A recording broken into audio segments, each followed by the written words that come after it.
اسهل طريقه لعمل العيش البلدي في الفرن البلدي. النهارده ان شاء الله هعمل لكم العيش البلدي اللي انتوا شايفينه الجميل ده علشان تتسحروا بيه في رمضان بدل ما تشتروه من الفرن. احلى واجمل من الفرن بكتير.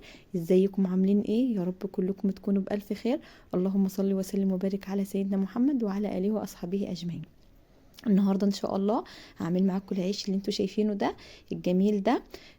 قبل ما نشوف الفيديو ونشوف وصفتنا ونشوف مقاديرنا، يا ريت الاول مره يشرفني بالاشتراك ويفعل الجرس على الكل علشان يوصل له كل جديد، وما ينساش يحط اللايك علشان اللايك هو اللي بيرفع الفيديو. بصوا جمال العيش ان شاء الله هيعجبكم جدا، جربوه بنفس الطريقه وان شاء الله يعجبكم. يلا حبايبي نشوف وصفتنا ونقول بسم الله الرحمن الرحيم ونشوفوا مقاديرنا. معانا هنا كيلو دقيق، معايا معلقه كبيره خميره، معايا نص معلقه ملح، تمام كده، ومعايا ميه للعجن، تمام كده حبايبي، تمام. ومعانا كمان معلقه سكر انا نسيت اقول لكم عليها. هنبدا نعجن كده حبايبي في العجان بتاعنا. ممكن تعجني على ايديكي لو انتي مش حابه او ما عندكيش عجان. خلاص انا مسرعه بس الفيديو. انا هنا عجنت العجينه تمام كده، اخدت معايا كوبايتين ميه دافيه، تمام. بصوا خمرت اهي معايا، انا سبتها طبعا لما خمرت اهي زي ما انتوا شايفين كده بالشكل اللي انتوا شايفينه ده، تمام. سبتها لما خمرت. انا طبعا واثقه في الخميره بتاعتي فعلشان كده ما حبيتش ان انا ادوبها مع سكر، تمام. حطيت السكر والملح والخميره مع بعض على الدقيق وقلبتهم تقليبه وبدات اعجن بالميه الدافيه. خلاص اخدت معايا كوبايتين ميه، انتي ممكن تاخد معاكي اقل من كده او اكتر من كده على حسب نوع الدقيق. خلاص يا حبايبي سبتها كده خمرت، وبعد ما خمرت بدأت اجيب الردة بتاعتي اهي، بدأت ارش على الصينية بتاعتي اللي انا هقطع عليها العيش. خلاص هبدأ كده اقطع الرغيف على قد حجم الرغيف اللي انا عايزاه اهو كده زي ما حضراتكم شايفين اهو.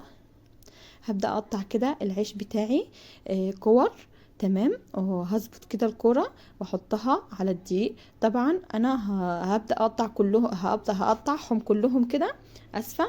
هقطع العجينة بتاعتي كلها العيش بتاعي، تمام. وهغطيه وهسيبه يرتاح، تمام. هسيبه يرتاح 10 دقايق. بس قبل ما اقول لكم هنعمل ايه ونكمل الفيديو بتاعنا، يا ريت لاول مره يشوفني يشرفني بالاشتراك ويفعل الجرس على الكل علشان يوصل له كل جديد انا بنزله. ويا ريت ما ينساش اللايك. اللايك يا جماعه هو اللي بيرفع الفيديو فضلا وليس امرا، ما تنسوش اللايك اهو. طبعا رمضان على الابواب، كل سنه وحضراتكم طيبين ورمضان كريم علينا وعليكم يا رب. ان شاء الله هعمل معاكم برضو مخبوزات كتير الايام الجايه. مش هنشتري من حاجه من بره، يعني مش هنشتري حاجه من بره تاني خالص. طبعا الدقيق غلي، كل حاجه غليت، ربنا يرحمنا برحمته يا رب. بس هنعمل كل حاجه في البيت بايدينا بنظافتنا بشطارتنا. طبعا كلنا بنعرف نعمل كل حاجه في بيوتنا، فبلاش نشتري حاجات من بره. خلاص اهو انا في يعني حته من الفيديو مسرعاها علشان ما يطولش عليكم. خلاص تمام كده. انا كده اهو بقطع معاكم، تمام. معلش بس عشان انا قاعده في الارض، تمام، وبره قدام الفرن، مش في المطبخ بتاعنا، فعلشان كده هتلاقوا الدنيا مش قد كده، الاضاءه بتاعتنا مش قد كده. خلاص انا سبتهم كده، غطيتهم وسبتهم ارتاحوا 10 دقايق، وبدات اجيب اول رغيف بدات بيه، تمام كده. هبدا اخده وابططه وهبدا افرده، تمام، زي ما حضراتكم شايفين كده. افرديه زي ما انت عايزه من غير رح من غير اي حاجه. هنفرده اهو، تمام، بنشابه بمردانه باي حاجه عندك افردي بيها. خلاص انا هنا بقول لكم اهو فردت الرغيف التاني ودي التالت.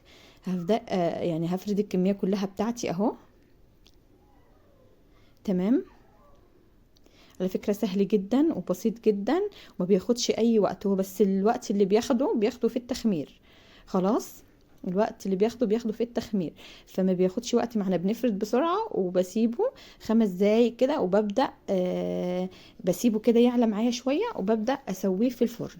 خلاص هعمل لكم برضو ان شاء الله العيش الشامي، تمام. هعمل لكم انواع عيش كتير ان شاء الله هتعجبكم، بس يا ريت اللي اول مره يخش عندي يشترك عندي ويفعل الجرس، تمام، ويحط اللايك يا جماعه، حطوا اللايك بالله عليكم.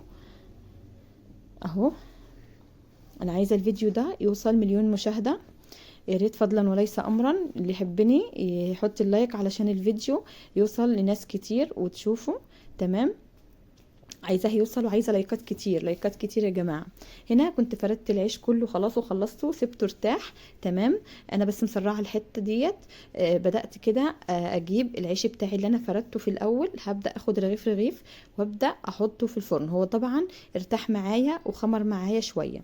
تمام، لازم ياخد وقته في التخمير يا جماعه، احنا كمان في الشتاء والجو ساقعه، فهو بياخد وقت اصلا في التخمير. فسيبيه بعد ما تقطعيه كده وتفرديه، سيبيه يرتاح شويه علشان يرفع معاكي. تمام، انا كده هنا حطيته في الفرن البلدي بتاعتنا زي ما حضراتكم شايفين اهو. هيبدا اهو تشمع معايا، هيبدا يرفع معايا اهو. بصوا بصوا جماله، بصوا ما شاء الله، اللهم بارك، جميل جدا اهو. طبعا الرغيف اللي تلاقيه مقبش معاكي قربيه ناحيه النار هيقب معاكي على طول. بصوا ما شاء الله، بصوا جماله اهو. كمان انا مش مظبوطه في القعده علشان الكاميرا وعلشان النار قدامي.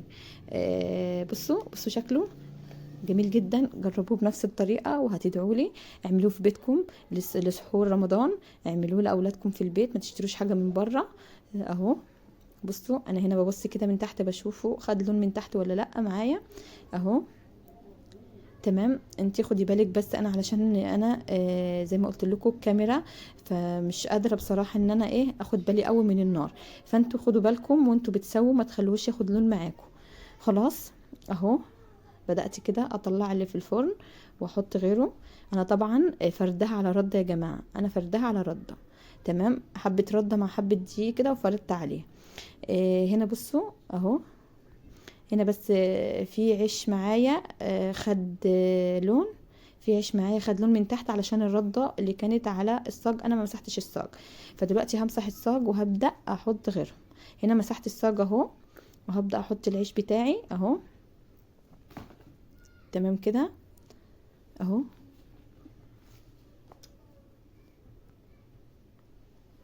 اهو كده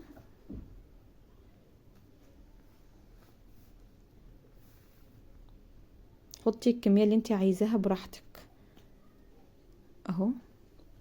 هعلي النار كده. هو العيش على فكرة بيحب النار العالية يا جماعة علشان يقب معاكي. هو كل العيش معايا قب، مفيش رغيف ما قبش معايا. الرغيف اللي ما كانش بيقب معايا كنت بقربه ناحية النار، عايز نار عالية فكان بيقب معايا اهو.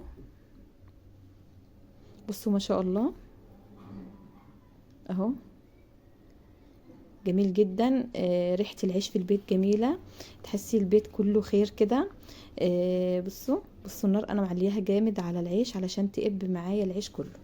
تمام، علشان هو بيحب النار العالية. بس اهم حاجة تاخدي بالك من السوا، ما تبهدليش يعني، ما تخليش النار تاكل العيش منك. خلاص انا هنا الرغيف ده اللي ما قبش معايا